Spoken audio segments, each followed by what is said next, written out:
Hey, and welcome to the second episode. Now, this is where it gets interesting because we've measured and realised that the gearbox is 100mm too far forward. So I've got to modify the engine mounts, everything like that. I still haven't cut the engine mounts off the chassis. So today you're going to get a lot of fab work and we're going to move the gearbox back. Glenn will be joining us and we will be putting the engine in and trying to get that all buttoned up and mounted and in the right position and see where we are. I know there's going to be a lot of problems. I've got to move fuel lines, breather lines. I've got to modify the gearbox mount, get it all fabricated and put in, and yeah, so stay tuned. It's going to be a very interesting and no doubt a very frustrating episode.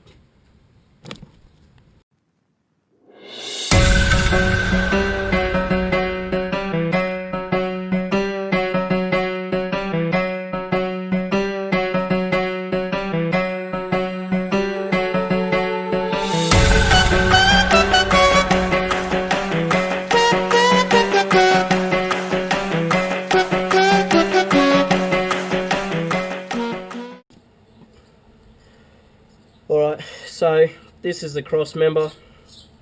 I've got to bring these holes here roughly about 90 back. I did the measurements with everything coming up. It should bring it back about 105, but that's okay. The further back, the better. So I will tack this all together and we will see what that gives me. We'll tack it, put it up in the truck, see if it fits. See if we can get some length in it. I might also measure the rear prop shaft, see what I can do with that, if anything. Hopefully I've got a good earth here.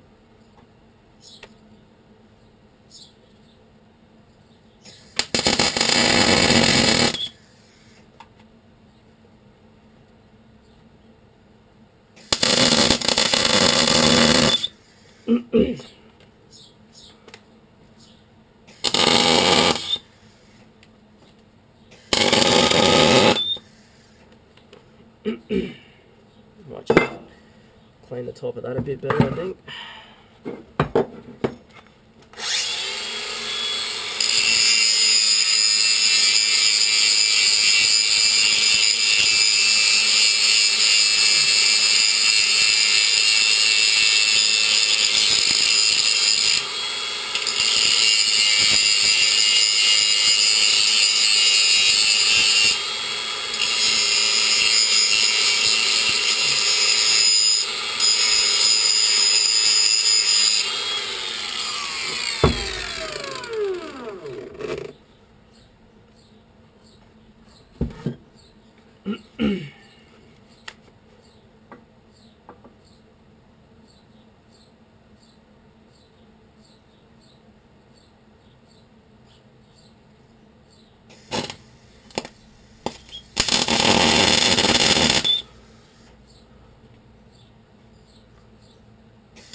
Alright, we'll do that.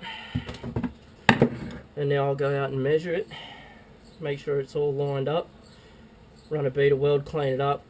Run a bead underneath, clean that up too. And we'll see how we go.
go. On. Paint that up. Bolt it to the car.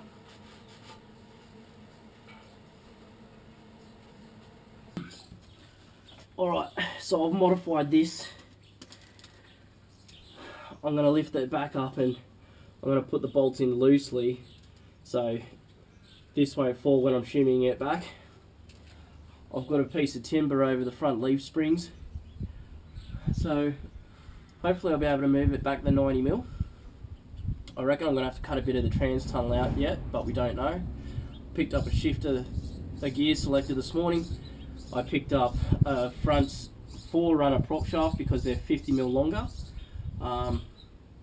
But I reckon with the extension in the slip shaft, I should be able to get the full 90 out of it. My only main concern is the rear prop shaft at the moment. That one is 600 and I need it to be about 550. But we'll get it all up and in and see. Let's get the gearbox in position first and we'll see how we go after that. But I reckon I'm going to have to get it modified, which is fine.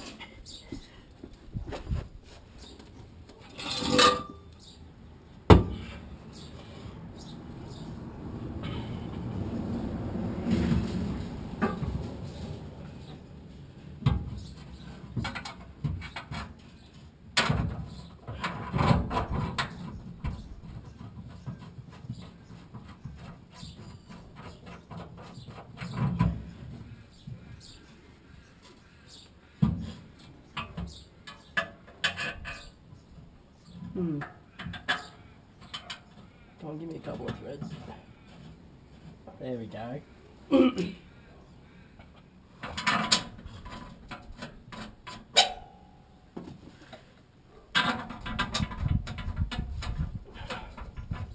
One thing I like about Toyotas is everything's interchangeable between makes and models.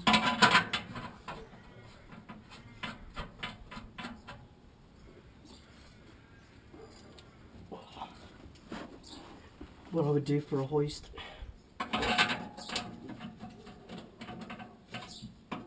Next place I'll buy. I'll put a hoist in it. My mate Dustin just got a hoist and I'm so jealous.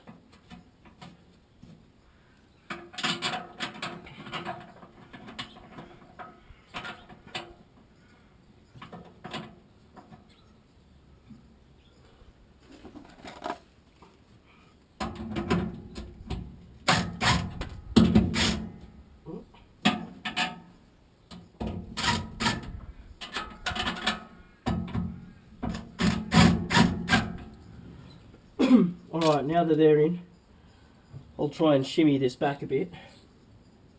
And hopefully we can get this to come back to here. And everything should be peachy keen. The only thing I'm worried about is the fuel lines. This looks like to be a breather line. Consider that just went up. Not that you guys can really see there, but...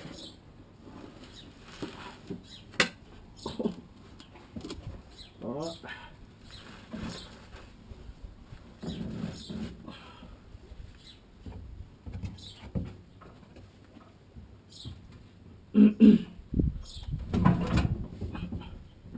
Almost. I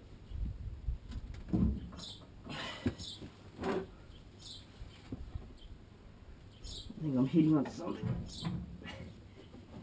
Yeah.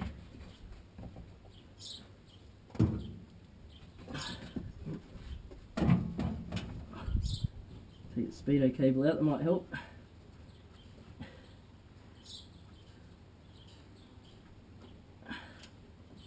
Don't want to damage that. I do have an extension piece for that, in case you're wondering.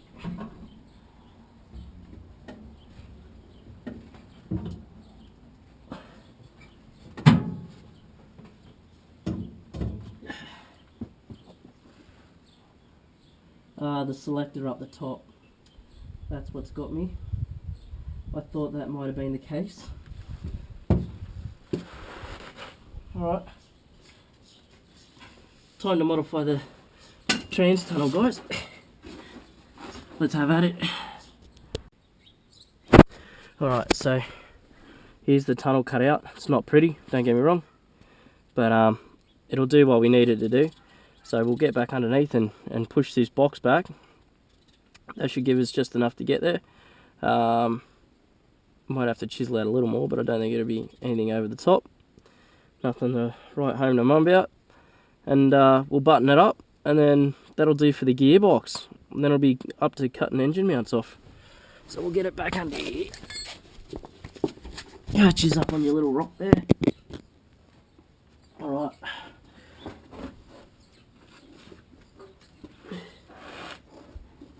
I think that can go.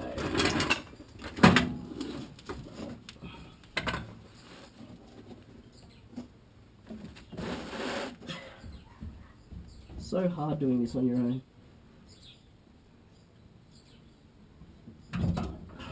There's still something stopping me. Might be the timber up the front end.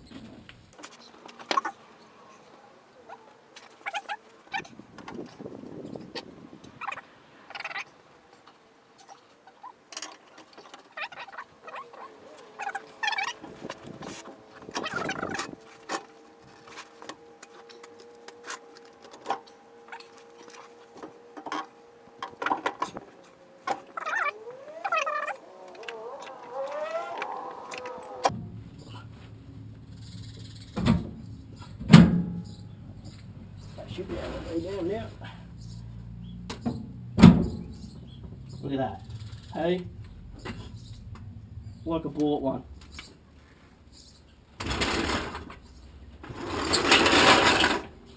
Like a beauty. Hey?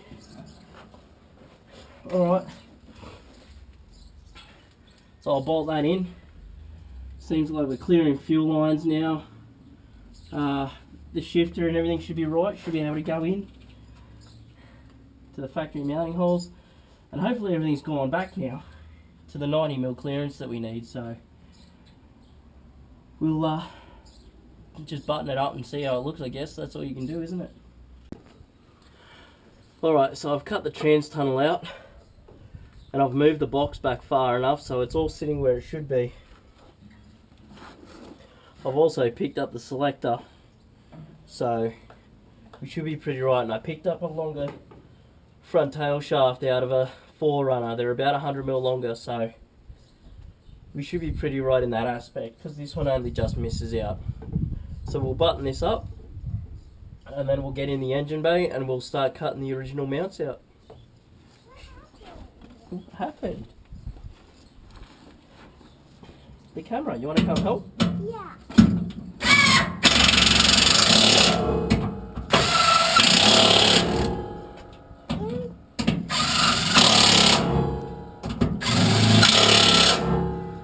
You want to come do? Yeah.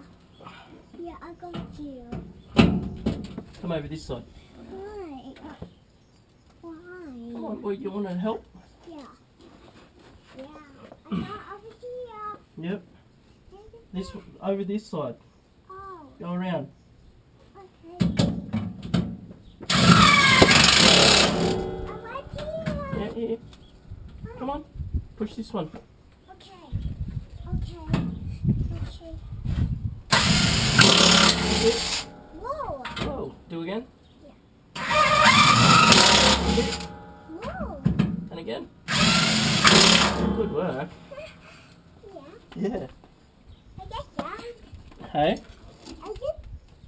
you did a good job. Yeah. You're going to take the tiny one. Yeah.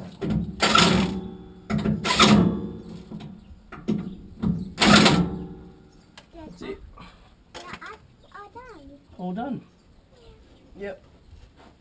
Just move these fuel lines out of the way. That might be another job. I thought they would have cleared. Just so you're all aware that fuel lines don't clear. That one does now. Bit of persuasion.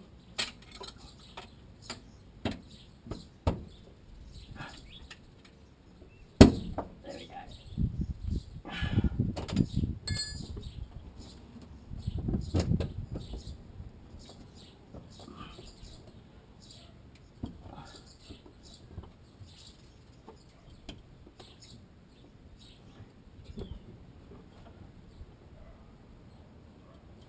There you go, cleared. Hey? Alright, so that's buttoned up. Fuel lines are cleared now, so to spec. And we'll get into cutting the engine mounts off now. Ready to fabricate new ones. Thought I'd try an aerial shot. I don't know if you can see it, but here's one engine mount and the other one is just behind me. So I'm just gonna get the grinder out and cut these off, clean it up. Glenn's on his way. So then tomorrow we'll be ready to get the engine buttoned up, put in, and get the mounts ready to be placed and welded in. So let's have at it, eh?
There you go. 20 minutes in both beers. Now you know what I'm thinking of. Both engine mounts are cut out, so I'll just give them a coat of primer so they don't rust overnight. And we're home and hosed. So I'll start buttoning the engine down before Glenn gets here, and then tomorrow we'll make a fresh start, get the engine loaded up on the crane, and start shoehorning this bad boy in. So we'll see how that goes, eh? Alright. Are you ready? Look at the camera. Alright, so to end this episode, I said I'd do a Q&A since I did the specifications on both engines last episode. So I've got the list of questions here that you guys have sent in. The first one sent in was Lachlan Freer. asking what sort of power am I thinking for the truck. To be totally honest, I haven't even driven it yet, but I'll probably leave it stock power, whatever the 1UZ makes, I'll leave it for that for now. I mean, me and Glenn had a pretty hard time putting that thing in.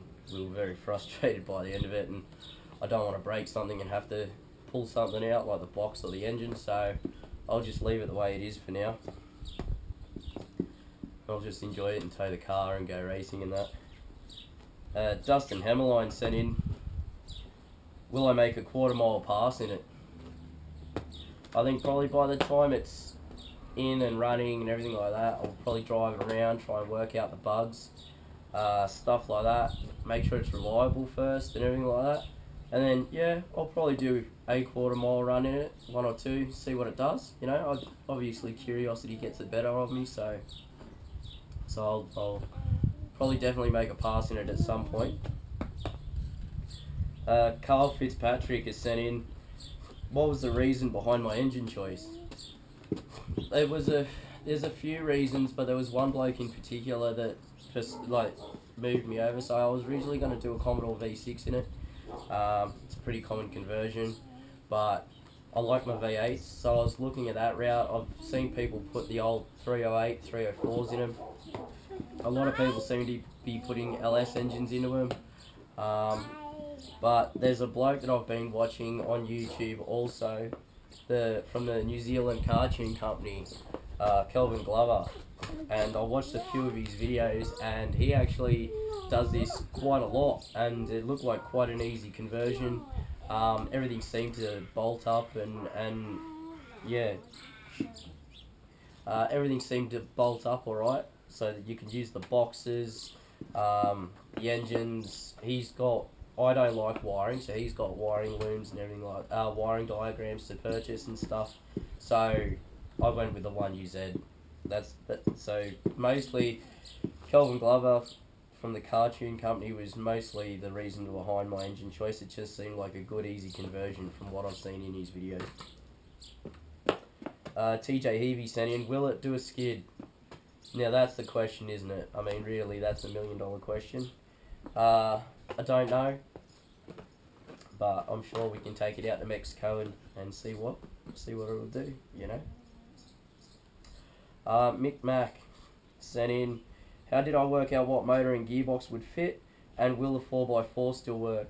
So, as I said in Carl's answer, Kelvin Glover was the fella that originally pushed me to do this with his videos. And will the 4x4 still work? Yes, it will. So the transfer case is out of a 4Runner, and the high-low is a manual selection in that. You just simply move it back and forth. And to go from 2-wheel to 4-wheel is electronic in the back of the transfer case. So you can buy, there's I think HD Automotive do a kit, and it's all plug and play. You just plug it into the back of the transfer, run it to your dashboard, and then add power and earth, and then you can run the 4x4 as well. So yeah, Kelvin Glover, and I just did research and everything like that to work out the motor and gearbox and everything. And yeah, the 4x4 will still work, and I found all that out via research. I just googled it, YouTubed it, checked forums, stuff like that, and I just put it all together, and that's what I came up with. So that's why I went with a 1UZ. The good thing about being a 4-litre capacity is if I did want to turbo it or supercharge it, there's a equation on the RMS website that you can do that tells you the biggest cubic capacity you can go. I think in this it's 4.5 litres. So I went 4 litre, and then I can still add forced induction to it and still have it engineered if I want to, which is always a bonus, because I do like my turbo V8s, as everyone, well, as people who know me knows. And that's it. So next episode's going to be the engine. I thought it was going to be cooling and electrical, but it's not. It's going to be engine because I had so much footage. And yeah. Right, so I hope you enjoyed this episode, and the next one should be out in a week or so. So stay tuned, guys, and don't forget to like, subscribe, and share, isn't that right? Yeah. Yeah. We might see if these two will get in it a bit more. You gonna help? Yeah. Yeah, you gonna help?